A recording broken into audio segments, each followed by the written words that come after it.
आज की कहानी है अरेंज मैरिज। लव मैरिज की चाहत रखने वाली लड़की को जब अरेंज मैरिज के लिए कहा गया तो उसे उम्मीद भी नहीं थी कि ये उसकी जिंदगी कैसे बदल देगा। प्यार के मामले में मैं कभी भी सफल नहीं रही। मैं काफी भावुक व कल्पनाशील हूँ, लेकिन फिर भी मेरे रिश्ते एक के बाद एक टूटते रहे और मैं दुख और निराशा में डूबती चली गई। मैं ऐसी रोमांटिक पार्टनर रही हूँ जो हमेशा अपने साथी के भले के बारे में सोचती है। हालांकि मुझे लगता है कि मैं खुद किसी की जिंदगी में इतनी ज्यादा महत्व नहीं रखती थी कि वे हमेशा के लिए मुझे अपनी जिंदगी का हिस्सा बना सकें, जिससे मुझे बहुत दुख हुआ और रोने पर मजबूर किया। फिर भी बार बार की कोशिश करने पर मुझे प्यार में असफलता ही हाथ लगती रही। मेरे कई मित्र बदले, लेकिन सबके साथ रिश्ता फेल ही रहा। मैंने अपने साथियों को काफी समझाने की कोशिश की, क्या हमें साथ रहना चाहिए, लेकिन उनमें से किसी ने भी कभी भी अपनी इच्छा नहीं दिखाई। मैं किसी ऐसे व्यक्ति से शादी करना चाहती थी जिसे मैं पहले से जानती हूँ। लव मैरिज का लोकप्रियता मुझे काफी पसंद था। वहीं अरेंज मैरिज में किसी अनजान के साथ जीवन शुरू करने के विचार पर मुझे भरोसा नहीं था। मुझे बाद में एहसास हुआ कि मैं अच्छा जीवन साथी तलाशने के लिए कितनी व्याकुल थी, और इस वजह से मैंने अपना आत्मसम्मान व आत्मविश्वास तक खो दिया था। मैं जब खुद की इस परेशानी को समझने की कोशिश कर रही थी, तभी मेरी माँ ने लड़का ढूंढना शुरू कर दिया, क्योंकि मेरी शादी की उम्र हो चुकी थी। मैं उनसे इस बारे में बहस करना चाहती थी, लेकिन मेरे पास इसका आधार ही नहीं था, और इसलिए मैंने अरेंज मैरिज के लिए हाँ कह दी।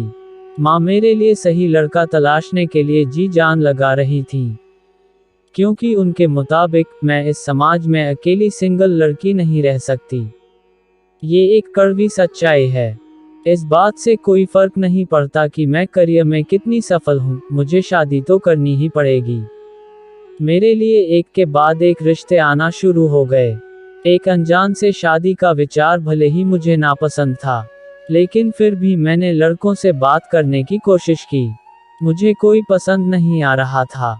इस दौरान मुझे ये भी एहसास हुआ कि मैंने पहले की तरह अब लड़कों को आगे बढ़कर इम्प्रेस करने की कोशिश करना बंद कर दी है। अब जब मैं ऐसा नहीं कर रही थी, तो लड़के मुझमें ज्यादा रुचि ले रहे थे। इसी बीच मेरी मुलाकात मनु से हुई।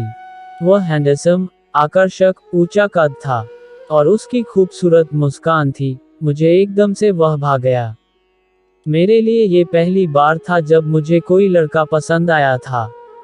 हालांकि मैंने तय कर रखा था कि मैं वैसे बर्ताव नहीं करूंगी जैसा मैंने पहले रिलेशनशिप्स में किया, और इसलिए मैं खुलकर कुछ जाहिर नहीं कर रही थी।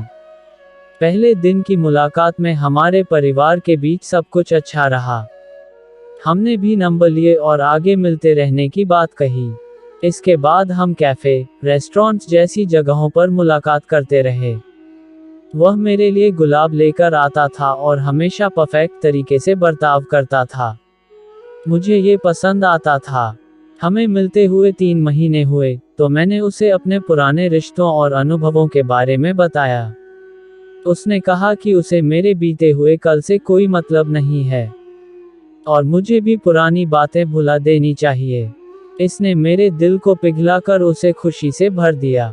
हम दोनों ने एक दूसरे का रिश्ता स्वीकार किया। उसने मुझे बेहद खुशी दी। 5 महीने बाद हमारी धूमधाम से शादी हुई।